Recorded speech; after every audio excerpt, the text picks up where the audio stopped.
In this episode of the Exploring Information Security Podcast, how to avoid election-related scams. Computers now have primary control of critical functions. Houston, recommend vector transfer.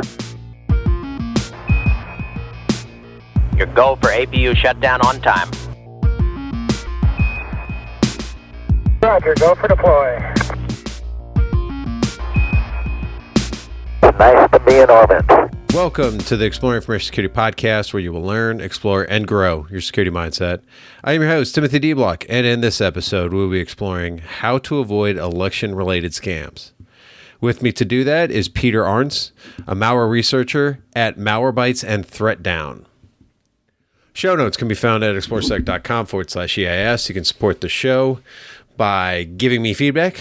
You can hit me up at timothy.dblock@exploresec.com. You can also reach out on LinkedIn if you'd like to connect. Just drop a note in your connection request. And you can rate the podcast on your favorite podcast platform, which will help the show grow. So this is a very security awareness focused one. We're in Security Awareness Month. So if you're at an organization where you're trying to do some stuff, this would be a great episode to distribute to people. I try to keep a lot of these guests with more of a theme here, very general, so that people, and I try to ask some of the, I ask a lot of questions that I know what the answer is to, but I ask them because I want people to really understand it. So I think this would be a great episode for anybody that is at an organization, family members, friends that might not be in security. So we had a really great conversation with Pieter, and really there's not really much else here. So let's get right into it. Cord here. Let me get one more thing set up, and then we should be good. So I read your article on pretty much election scams. It's that kind of year. I focus on my main job at work is security awareness, so I focus on that.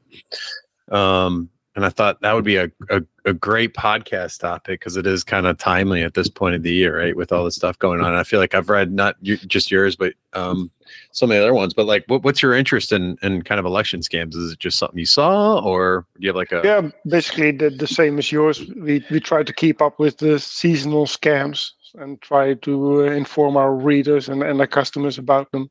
So it's, a Christmas tree is nice and it looks good at Easter, but it does better in December. Yeah, no, absolutely. So I guess kind of what have you been seeing with election scams then? Because you work at Malwarebytes, right? Yeah, that's right. I have VMs and honeypots, but I don't, since I'm in Europe, I don't get a lot of election scams that are US oriented. So right. I rely on my colleagues to send them to me what they get, and some of them send me a text message that they got, and some of them send me other things. So there's a few things I could work with and see what the general trend is. And scammers are alike the whole year through. If it's election scams or IRS scams or whatever, they always kind of use the same tactics. Yeah, they just kind of, and then they'll, after the elections, right, they'll just shift into Black Friday and the holidays and packages and all that fun stuff, right? Yeah, they're now writing their scripts for the holidays, I think. Okay, so I guess let's specifically talk about like some of the ones that you're seeing as far as like the election scams, because I see, I've got your article pulled up. We'll share that as well here too. But you got text, you got kind of. Do people call, or is it mainly? It seems like it's mainly texting. Yeah, what I got from my colleagues was mainly text. Yeah, some of them were emails. One, I think, robocall, and some stuff that came from social media. But most of them were really text. Yeah, because the scammers like to get people on their Android, because we all have our laptops and our PC secured, but we sometimes overlook that our Android devices need protection as well. And that would be the same for iOS devices, so Apple devices, yeah, kind of the same thing. Yeah. I mean, really, it's not like a technology thing, right? It's kind of like almost like a social engineering. Hey, go to the sub site and give us some money. Yeah, that's basically it. Do you want to give to that candidate or that candidate? We don't care. Just send it here, because then it ends up in our pocket. Yeah, I'm actually looking at one, and it's like, who are you voting for? So you feel like that would be then lead to them reaching back out as a different Both. person saying, hey, donate. Yeah. Yeah, both went to the same site. Yeah. Yeah. Regardless whether you chose one or the other, it's went to the same site. So. Yep. And you've also talked about like stealing personal information, like around registering to vote, right? Oh, hey, you got to go register to vote, but here's you got to give up information. Yeah, the most extreme example I saw was people that started a discussion on social media.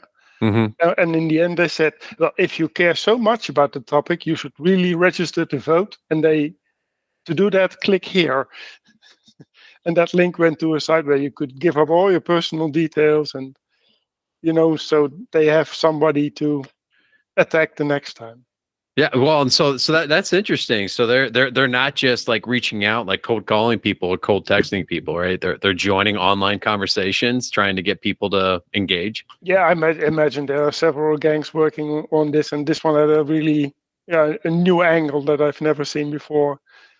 So that was really, really interesting. And I've got VMs that don't have any personal information or sensitive information on them, so I can click those links and download those attachments, and don't do that at home, people.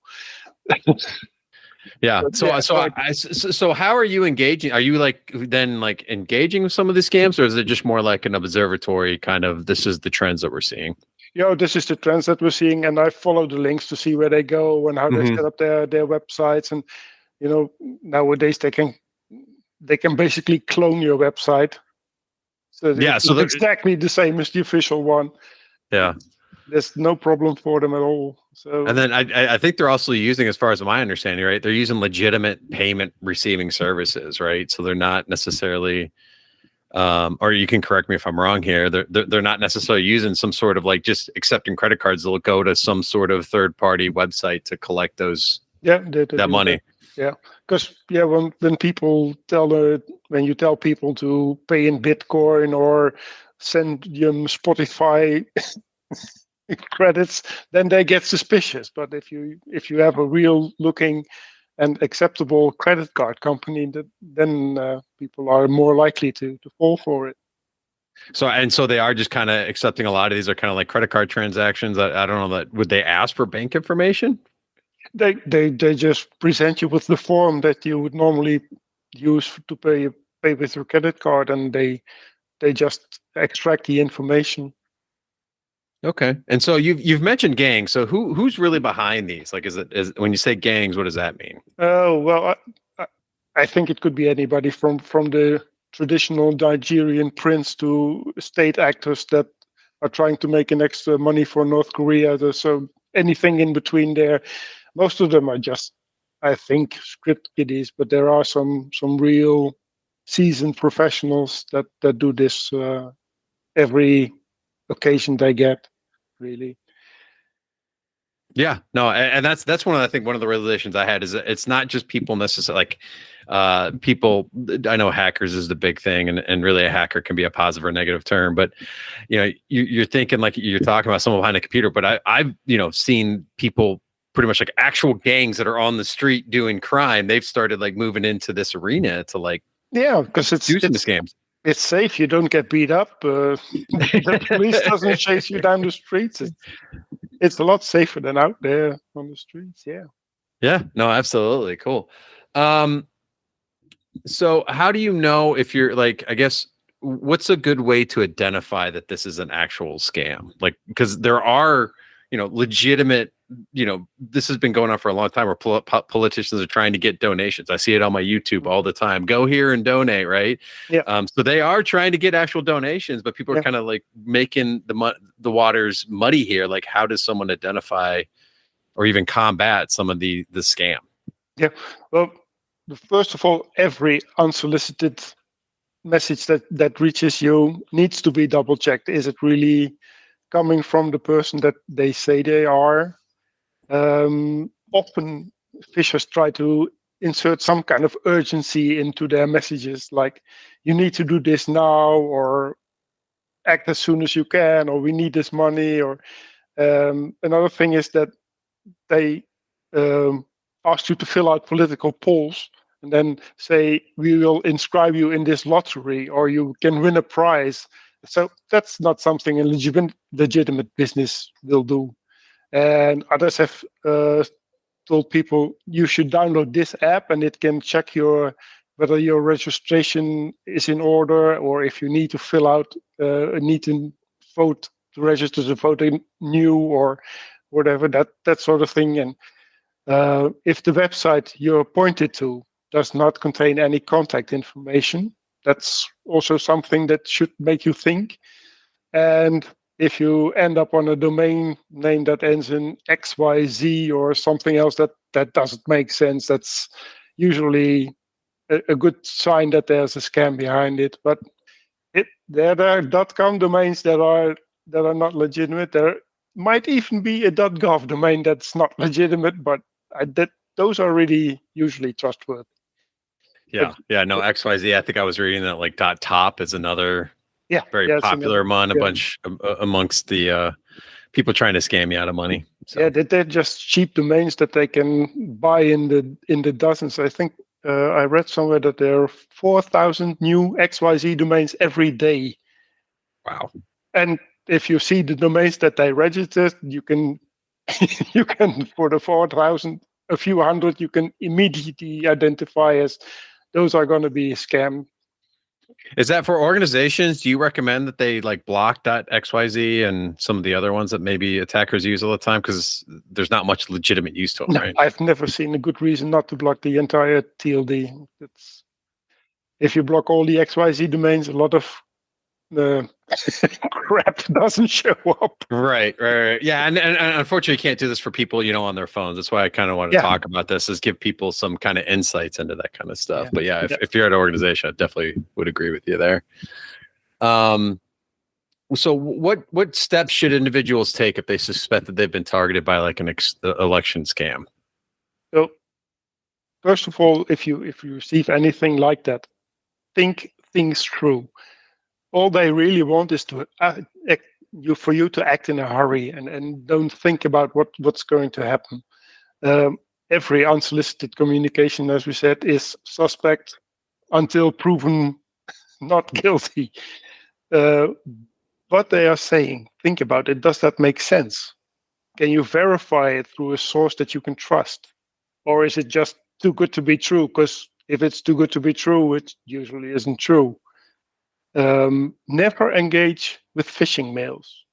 Even if you mail them back a one finger salute, they will know that you're reading that mail and you will get more. Yeah, I feel like I see that a lot, right? Is emails that are just sent to try and identify if someone's actually there, right? Yeah. And so, you're absolutely right. Don't respond to that kind of stuff because you might just end up getting more. Yeah. I know it's fun to write back, and you're not going to get me or something like that. But they will know that you've read it, and you will get more. Yeah.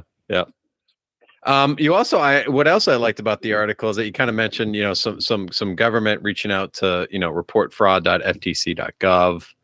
And then do not call.gov and the FCC, because a lot of them are trying to track this kind of stuff, and it's really hard to see how widespread this is unless people actually report that kind of stuff. Yeah, and then usually once every year the FBI comes up with some site that gives you an overview of all the things that were reported to them, so we will have a better insight in what we can expect next time when something like this comes around. So that's very useful. Just report them. Maybe they probably won't get them because they're not in the US, but it helps people be aware and know what they're looking for. Yeah, no, absolutely. And this, I feel like, we're talking about elections, but this, and we kind of mentioned a little bit, right? Is this, they're just going to shift into other stuff, but this is also something to watch for, natural disasters is another big one. And, sitting in the southeast of the US here, we just had, Hurricane Helena come through. And I've seen that with a lot of other natural disasters as well, where scammers like pop up fake Red Cross sites or other donations. Yeah. So it's not just elections, right? It's they totally scrupulous. I mean, they will use anything to line their own pockets. Yep, exactly. And it is all financially motivated too at the end of the day. At the end of the day, even if they steal your data, they will sell it to someone else for a few bucks. So. Exactly. What resources would you recommend for paying attention to election scams and like how to avoid them? Well, obviously our blog where you found the information. The National Association of Secretaries of State, they do have some relevant information about all the types of scams that they've seen. And like I said, the FBI usually has some site that about the latest scams that they've seen. They had in 2021 a site about fake political action committees and how you could check if they were a legitimate one or not. So that kind of useful information can be found on the site of the FBI if you know what to look for. Mm-hmm. Have you seen this? Just another question that I thought come up because there are more than just the U.S. election. There's elections all over the world. Have you seen this in like other countries? Half of the world is having had or does have upcoming elections this year. So it really was a popular subject this year. No, not in the numbers that we've seen in the US. No. Oh, so, really? Okay. Something like voter registration it's normal to you, I understand, but it's not something that a lot of other countries have. Okay. We get a form to vote, and we go to the poll office, and there we vote. So it's not like I have to register up front if I plan to do this or not. Right. No, you're expected to do it, and you get your form, and you go or you don't go, but you don't have to register. So that's one less avenue of getting people to fraud. So yeah, it's sometimes your system does not make sense to anyone who came from the outside. I was going to actually say it's like leave it to Americans to complicate a lot of it, and I imagine it's the same thing with donations as well too, right? Is not every politician in other countries are accepting donations. That's pretty unique to America, right? Yeah, pretty much. Yeah. I mean, you can become a member of a political party in my country, and then you pay your contributions, and that's what they have to finance their campaigns. So, granted, those campaigns are a lot smaller than what you have. I mean, yeah, why waste millions if you can? If everybody has only a few thousand, why waste millions? Yeah. So it sounds like the solution to our problem is we just got to send everybody a form in the country, and then we got to really reel in the donation aspect, right? If you're going to be a part of a political company, then you just you donate, and that's what they have to run on. That's it. So all right, cool. Any last thoughts or anything you'd like to plug? There was one thing I'm going to give you a little scoop. We did a survey after we did the election scam article among the readers of our newsletter.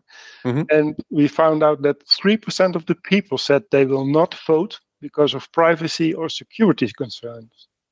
And I think that's a worrying statistic, because that's a number of voters that could make it go either way. I mean, that could be a decisive number of voters. So I think that's really worrying that we've complicated the system so much that people are afraid to engage in elections. Yeah, no, absolutely. There's a lot of, I've lost all my information for you, both federal and state, organizations. And again, if we're registering to vote, we're giving up personal information to actually go legitimately register to vote. So that is an interesting thing that you had that, survey and then you did that, and 3% have said, yeah, for privacy reasons, I'm just not going to vote, which means that they're prioritizing privacy over, their right to vote. Yeah. And, the information is getting sold on the dark web. I can order 25 phone numbers or email addresses in Wisconsin for somebody who is male, white, and earns over $60,000 a year. And I will get 25 of those. And I will pay maybe $50. That kind of depends on how specific I want the information to be. But that's what they're trading, and that's how these scammers are capable of targeted emails and targeted text. Because if they know what you're going to vote for, they're not going to give you the choice. They're going to say, donate to your favorite candidate and tell you which one your favorite candidate is. Oh yeah. That's one way to make it feel more legitimate as well, or try to make it appear more legitimate than it really is. That's interesting. Yeah, no, absolutely. Cool, Pieter. Thank you for the conversation on how to avoid election scams. You're very welcome, and thank you for having me.